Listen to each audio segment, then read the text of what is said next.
شیخ رشید کہتے ہیں کہ میں اپنے بیان پر قائم ہوں۔ عمران خان درست کہتا ہے، آصف زرداری اسے قتل کروانا چاہتا ہے، ان کی جان کو شدید خطرات لاحق ہے۔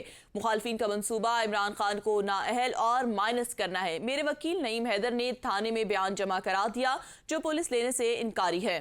انہوں نے مزید کہا، پولیس کی پوری کوشش ہے کہ مجھے ہر حال میں گرفتار کیا جائے۔ پہلے لال حویلی پر قبضہ کیا جو میری ذاتی ملکیت ہے۔ عمران خان کو نااہل قرار دیا جائے، مائنس عمران خان ساز الیکشن کرائے جائیں۔ میں پھر دہراتا ہوں، میں اپنے بیان پر قائم ہوں کہ جو عمران خان نے یہ کہا کہ آصف زرداری ان کی جان لینا چاہتے ہیں دہشت گرد تنظیموں کے ذریعے، ان کو نااہل قرار دینا چاہتے ہیں،